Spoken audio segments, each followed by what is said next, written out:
It's been over 2 years since I've done this type of video regarding my antagonist, and so now I thought it was time to update it and include 10 more. And so do me a favor, don't get too hung up on who's above who, as again, this sort of thing is incredibly difficult when you're comparing certain antagonists that are there for only an arc in the story versus others that are there throughout the entire thing. Also, if you're new to the channel, like, comment, subscribe, bell notifications, all the generic YouTube stuff, and now we can get into some honorable mentions. The first honorable mention is Obito Uchiha, a character who I think is incredibly underappreciated as an antagonist because I think the Naruto fandom's a little more focused on who can beat who in a fight than appreciating the actual writing within the series. I think the buildup of his character from the beginning of the series, as well as his foil to Naruto as a character, is part of his largest strengths as an antagonist, on top of the ideology that he holds to. Now, even though later on it gets revealed that different people were pulling the strings all along, in the moment in which it seemed like Obito was at helm for everything that was going on within the narrative, I think creates a really well done antagonist that I think people have allowed a meme to destroy, as well as one scene of dialogue, which if anything, I would argue is bad dialogue for Naruto's character,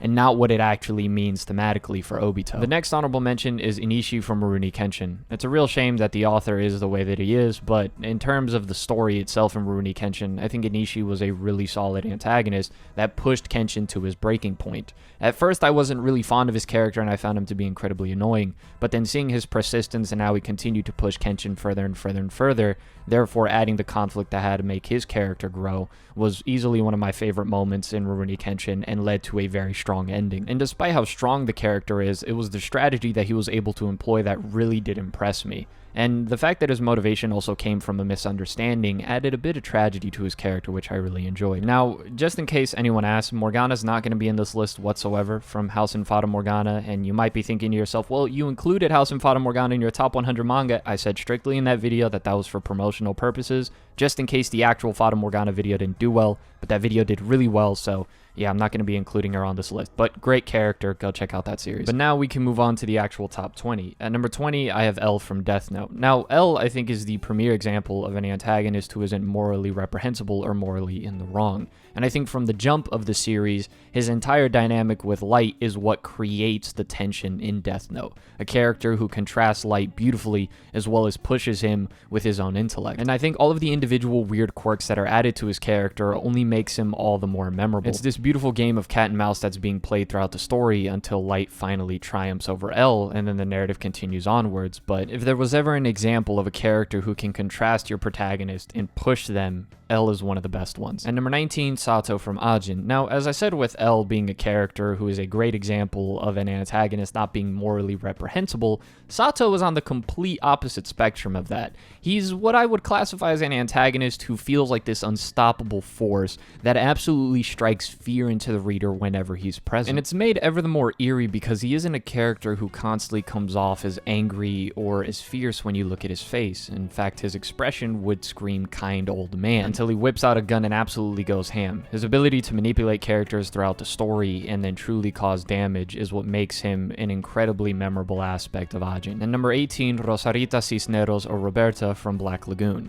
The best character in Black Lagoon, bar none, and I won't hear otherwise. I got into the story thinking that it would be Revi, and I think Rock is a really good sort of pick as well, considering the character arc that he goes through. But I think Rosaritas also goes through a really strong character arc, and I think the story was at its best when it came to that section of the story where she was the antagonist. Seeing this character who was introduced at the beginning of the story and then brought back and built upon was great, as these layers get slowly peeled off, revealing her insane self, as well as her self-perception, and sort of this thing where it seems like she can't be accepting of love and forgiveness and a better life. And admittedly, it was a little hard to focus sometimes when reading, cause you know. And number 17, we have Makima from Chainsaw Man. Now look, I can't stand the Makima simps at all, but there's no question that she is an absolutely great antagonist, and her presence within the story of Chainsaw Man really does speak for itself as the control devil. It's a little funny seeing my first review of Chainsaw Man, and at the point I was in the story where I said there wasn't really that antagonist yet, and oh boy was I wrong. I think she's a great example of a character who doesn't really need some sort of backstory to fully add to them, if not their mere presence and control over their narrative and how much they impact other characters' lives within the narrative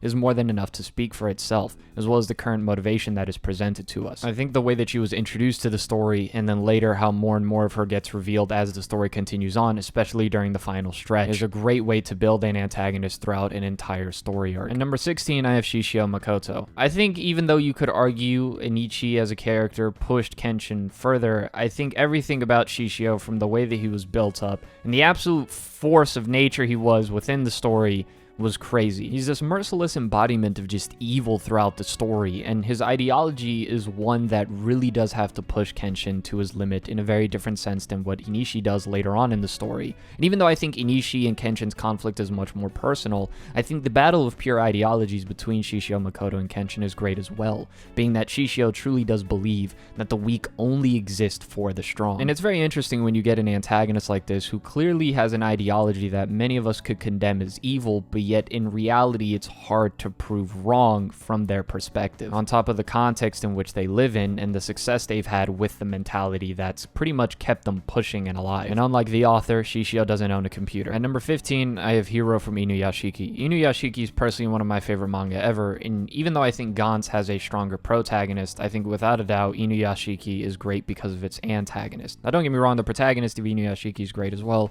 but I really do think seeing Hiro's perspective as a character and really this sort of insane person show moments of humanity despite all his flaws was really captivating for me. And I think it also presents a harsh reality of how a lot of people could possibly turn out to be if given that sort of power. And I think the moments where Inuyashiki as a story focuses on him a bit and what he's doing are truly my favorite moments in the series. At number 14, I have Aizen. Now look, this one's gonna upset the Bleach fans a little bit, but I promise I have another Bleach character further up on the list. The thing is with Aizen is I tend to go back and forth regarding his character because I see both perspectives when it comes to him. His ability to manipulate and control is incredibly impressive, but yet I can understand the point of view where at some points it seems a little ridiculous, where he just shows up and says, oh yeah, I'm responsible, I planned all of this. And as a character, he's been built up to that point to where it can be believable, but yet it's also pulled me out of my immersion of the story because I'm not completely as sold as I'd like to be. However, with that being said, the dude's a complete monster throughout the entire Weko Mundo saga, if you will, in Fate Karakura Town. And even though I admit I'm a little disappointed with how abruptly things ended once Ichigo transformed again, I think the fights, the twists with his character, his personality, and the dialogue with his character is part of the reason why so many consider him to be one of the best antagonists in anime and manga. At number 13, I have the Millennium Earl from The Gray Man. This is another great example of an antagonist being built up throughout the story and layers of this character being peeled back more and more and more, just as we get to see our protagonist develop as well. Everything from the presentation of the character to the eventual twist we get with the character, and therefore the relationship the Millennium Earl has with Alan Walker, is an excellent dynamic that has so many different emotions attached to it, and one that I think isn't talked about enough because The Gray Man as a series isn't talked about enough. Now at number 12, I think we're at number 12, I have Yoshikage Kira from part 4 of JoJo's.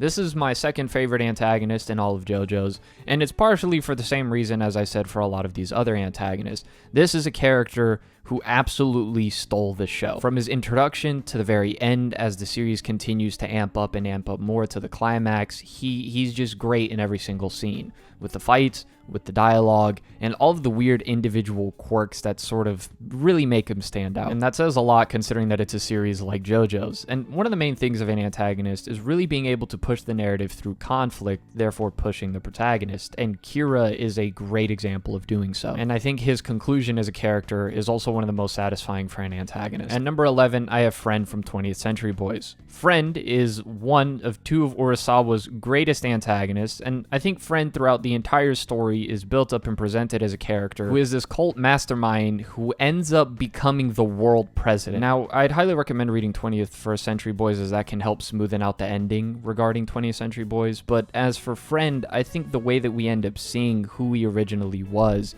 and seeing all of these things being peeled back throughout the story really does present a character with this personality that's incredibly infectious, as well as the mystery regarding the character, and seeing where these desires originally came from was something that I really did enjoy while reading 20th Century Boys, and is what made it such a memorable manga for me. Number 10, Sasaki Kojiro. Sasaki Kojiro is on here for very different reasons than most other antagonists would be, and I think one of the strengths regarding Sasaki's character is the fact that the story takes a great chunk in order to focus on him in his story as if he was the protagonist, the vagabond, for a moment. And it's really because of that, the focus on his development as a character, his themes as a character, and how that contrasts with Musashi. I think you really get a strong sort of dynamic here where it feels like we're having two protagonists of a story go at each other. Although obviously there's only one protagonist, but you get the point. The one thing that really stops Sasaki from being much higher up on this list, despite how great of a character I think he is because we're yet to see his conclusion and climax. And I think what we have seen from him just isn't enough for me to put him above some of the other ones on this list. At number 9, I have Bondrewd, best dad from Made in Abyss. Bondrewd is how do I describe Bondrewd? Bondrewd is that guy. As soon as he's presented in the story, he is a horrifying force of nature, absolutely terrifying, who has this warped ideology of what love is and showing kindness. He's so sick and twisted, but yet in great antagonist fashion, he doesn't realize what he's doing is sick and twisted because for him, his ideology is the truth, thus creating an incredibly compelling character despite all of the morally reprehensible things that he does. He's a super memorable character in a short amount of time and an absolute terrifying presence as soon as you get to know more and more and more about him. At number 8, I have Meruem from Hunter x Hunter. I think he's a character who really does foil Gun well within the Chimera Ant arc, and sort of seeing his development as a character is really the strong point with Meruem. And because of his strength, he's an absolutely horrifying presence when he is there just because of the danger and havoc he could cause. His fight against Netero is to this day still one of the best in all of Shonen, and I think the emotional scenes we do get with Meruem are ones that really do pull at the heartstrings. Overall, I think he's a great example of showing how to create an antagonist in just one arc. At number 7, I have Askeladd from Vinland Saga. Askeladd is an amazing character. I would argue the second best character behind Thorfinn, and that's due to the way that his character again is presented to us throughout the story. At first seeming to just be someone who was going to be there for Thorfinn's revenge, and that's all he would exist for, we end up getting this presentation of Askeladd throughout Vinland Saga's first arc, to where he's this character with his own motives completely, to where we see the climax of that in the final moment of that arc. He's a character who every action he takes is within his character and is one of the most believable antagonists that's out there. And beyond just being Thorfinn's object for revenge, he's also a character who at times questions Thorfinn's entire motive, and it's moments like that that I really do love with Askeladd. And even though Thorfinn and Canute were great characters within that first arc, I think Askeladd is truly the star of that first section of Vinland Saga. And number 6, I have Ulquiorra from Bleach. Now, look, I know it might seem crazy to have Ulquiorra above Aizen, let alone this much higher than Aizen, which again I said don't focus too much on the rankings because I think all of these antagonists are like 9, 10 out of 10. But I'm an absolute sucker for just pure thematic antagonists, and I think Ulquiorra is the strongest example of that, as well as one of the best examples of an antagonist within just one arc. This sort of pure despair and nihilism and his emptiness and not understanding what the human heart is one of my favorite examples of this philosophy embodied within an antagonist, with just one more being above him. I think his fight with Ichigo and how he pushed Ichigo as a character is probably my favorite conflict in the entire series, as well as the scenes with him and Orihime really created something special to where with his end as a character, I was left completely haunted. And unlike with Aizen, there isn't really a point with Ulquiorra where I feel pulled out of the story at all. At number 5, I have Doflamingo from One Piece. Doflamingo is the best antagonist in One Piece, and I don't want to hear anyone else. Until we end up getting the conclusion and all the stuff with Blackbeard, I don't want to hear it. It's not Crocodile, it's not Nell, it's not Katakuri, it's not Kaido, it is Doflamingo.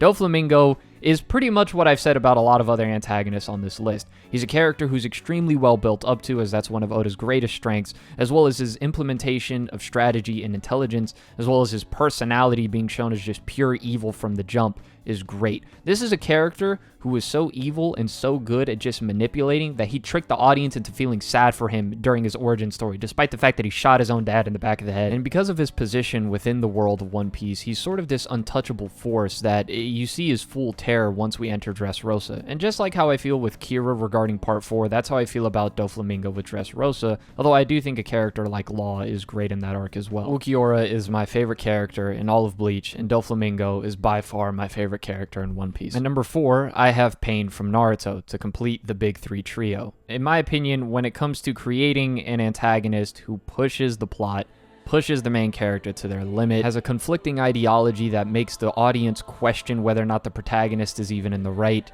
the fights, everything. I think you don't get much better than Pain, and in Shonen, I don't have a single antagonist above Pain or Nagato. When you look at the most memorable speech in all of Naruto, when you look at what most people would consider the highest point for Naruto as a series, it is during the Pain Assault arc, and that's for a reason. And even though I think a character like Obito better foils a character like Naruto, I think the whole concept of having a character who's gone through similar events Naruto's had and Naruto could relate to, therefore the whole Tagnujutsu thing makes a little more sense. I think Nagato's a great example of that. The whole concept as well of Samsara with the Rinnegan was beautifully executed in that. And again, the biggest thing with Pain is his ideology. And seeing a character be the full embodiment of their ideology is one of my favorite things ever. He represents the ideology that Naruto is going to have to overcome in order to truly accomplish what he needs as Hokage. And so, without being a masochist, I love Pain. And number 3, I have Funny Valentine from JoJo's Bizarre Adventure Part 7 Steel Ball Run. Jesus, what a mouthful. I think it's really a subversion of expectations when it comes to Funny Valentine, considering his character and the way that he's presented at first would not be what I expected near the end of the story once we finally get a revelation of why he is the way he is and what he believes in. And it's this patriotism that's so over the top that it's incredibly infectious. And I think his contrast with Johnny is really well done as well when you look at Johnny's desires being selfish in comparison to the grand ideal that Funny Valentine has and what he wants to do for his country, being the president of the United States. And so knowing what happened with his father and Valentine's backstory, and then once again you add his motivation in comparison to Johnny's, you have a character who's really easy to root for despite being the antagonist of the story. And number 2, I have Griffith from Berserk. I feel like there isn't much I need to say here because I've talked about his character on so many occasions, and I was thinking of really just doing an analysis where I'm really getting in Griffith. But as a character, when you look at everything that we've gotten from him at the beginning when he's presented to us, and we know that there's some sort of reason as to why Guts hates this individual, then finding out why in the Golden Age, and the fact that it justifies how much of really a bad person Guts is in Conviction, I think that speaks volumes. He's a character who's very multifaceted and complex and nuanced, and seeing his motivation, but yet also some of the guilt that he harbors towards it during the Golden Age. And so yes, whilst although the story does give us the answers to why Guts has his hatred towards Griffith, it also gives Griffith this beautiful character arc of his own, whilst maintaining this great dynamic with Guts. This is a character who's been around for 30 years, and even with the most recent chapters, he continues to stick it to Guts. I think he does everything an antagonist should do. He feels like he's really his own character, he has a strong ideology, and in a character-driven story, I think it's really hard to find a more interconnected duo than Guts and Griffith. I hope I get to live to see the day where we see the conclusion to this amazing character. I know I said with Sasaki the reason I couldn't have him higher was because we haven't gotten the conclusion to his character, but I think Griffith and what he's done within the story of Berserk is already enough to warrant him at least a number 2 spot. At number 1, I have Johan from Monster. When I talk about kind of checking off the boxes of what an antagonist should do, or at least sort of make you feel, I feel like Johan is capable of all of them. He's a character that has his own motivations and his own ideology that he embodies perfectly. He's a character that pushes the narrative and really steals the show, although Tenma I think is a really underappreciated character sometimes, as well as he's a character who kind of goes through his own arc as the story continues. Johan is this charismatic character, the manipulator of all manipulators, but yet it feels incredibly believable and highly immersive and creates so much tension within the story that it's hard to stop reading. And that is truly something special. There are a lot of twists and turns at times with Johan as well, but the way that Urasawa was able to write him as a character and yet make him so believable is what makes it special. I truly think that Johan, and just Monster as a story, is such a believable story that it's one of the few anime and manga that I think could be properly adapted into live action just because of all of the little details and nuances that he created with Johan as a character. With every action, with every piece of dialogue, we see someone who truly believes that all humans are only equal in death.